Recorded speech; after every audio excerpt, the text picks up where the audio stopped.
যে সম্পর্কটি কেনার জন্য আপনাকে আপনার আত্মীয়স্বজন বা আপনার দাদি বা নানি আপনারা বলবে যে, "ঠিক আছে বা মা বা ঠিক আছে বাবা, একটা বাচ্চা-কাচ্চা নিয়ে নে, তখন দেখবি তোদের দুজনের মধ্যে মিল হয়ে যাবে।" আমি বিয়ের পরের সম্পর্কের কথা বলতেছি। দেখা গেছে বিয়ে হইছে আপনার, বিয়ে হওয়ার পরে আপনার সাথে আপনার স্ত্রীর সম্পর্ক ভালো যাচ্ছে না।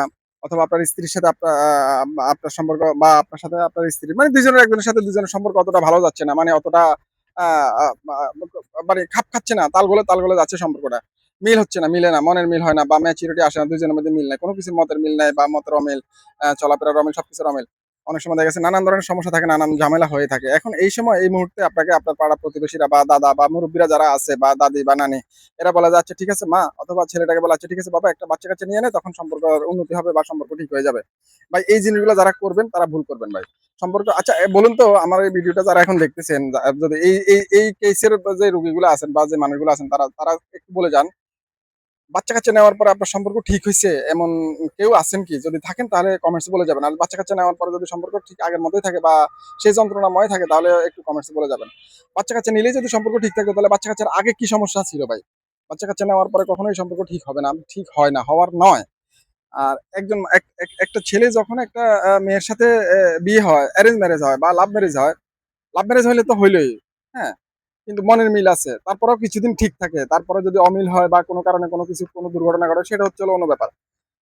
কিন্তু বিয়ে হওয়ার পরে যদি আপনার সাথে আপনার ২ জনের মিল না হয়, বাচ্চা-কাচ্চা হওয়ার পরে কখনোই মিল হবে না ভাই। এই মিল দেখা গেছে তখন আপনার আরো সম্পর্ক আরো জটিলতার দিকে চলে যায়। আপনি তখন বাচ্চা-কাচ্চার জন্য বাচ্চা-কাচ্চার মুখের দিকে তাকায় কিছু করতে পারতেছেন না।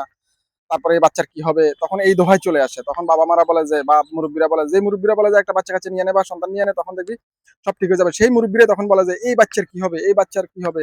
তারপরে এই বাচ্চার বাচ্চাকে রক্ষা করবে কে? এগুলাই বলে ওই মুরুব্বিরাই। তখন ওই মুরুব্বিরদেরকে কি বলতে ইচ্ছা হয় বলেন?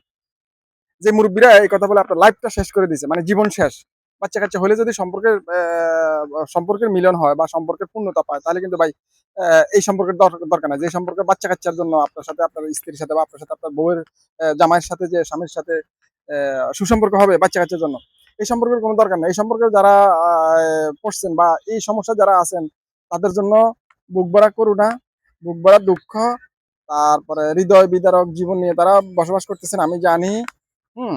তো তারা সুখে থাকেন এটাই আশা করি। তবে যারা আটকে গেছেন তা এখন আর কি করবেন ভাই? অনেক অনেক আছে, হাজারো আছে। আমার জানাশোনা আমার দেখা মতো বহু আছে যে বাচ্চা নিছে। বাচ্চা নেওয়ার পরে সম্পর্কের অবনতি আরো হইছে। এখন আর বাচ্চার মুখের দিকে তাকায় বাচ্চার মায়া পড়ি। লাইফটা শেষ। এই জীবন নিয়েই এখন থাকতে হইতেছে তার বউয়ের সাথে বা তার জামাইয়ের সাথে। তখন কি করে বাচ্চার, তারপরে নিজের, তারপরে আরো একটা প্রাণীর, সবার জীবনটা শেষ হয়ে যায়। একসাথে সব ৩ টা জীবন বা ৪ টা জীবন সব ধ্বংস হয়ে যায়। এই মুরুব্বিদেরকে আমার দরকার নাই যে মুরুব্বিরা আপনারে ঠিকভাবে সঠিক পথে পরিচালনা করতে না পারে। যে মুরুব্বিদের কথা শুনে আপনি আপনার জীবন শেষ করে ফেলছেন। যে মুরুব্বিদের কারণে আপনার জীবন শেষ। কিছু স্ত্রী আছে আপনার স্বামীর বা কিছু স্বামী আছে তার স্ত্রীর উভয়ের ক্ষেত্রে কথাগুলা বলতেছি। অ্যা অ্যা মনের মতো হয় না বা স্বামী স্ত্রীর মতো চলে না বা স্ত্রী স্বামীর মতো চলে না। স্বামীর যা কর্তব্য দরকার তা করে না বা স্ত্রীর যা কর্তব্য দরকার তা করে না। কিন্তু ওই বিয়ের পরে বাচ্চা হওয়ার পরে এটা হইব। ভাই মাফ চাই ভাই।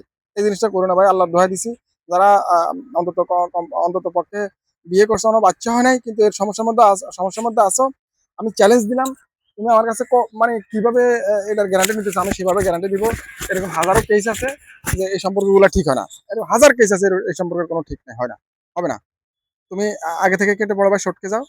তোমার জীবনের জন্য যদি তুমি বাঁচতে চাও, বাঁচার জন্য যদি জীবন চাও তাহলে এই জীবন তুমি নিজের জীবন নিজের হাতে ধ্বংস করিও না।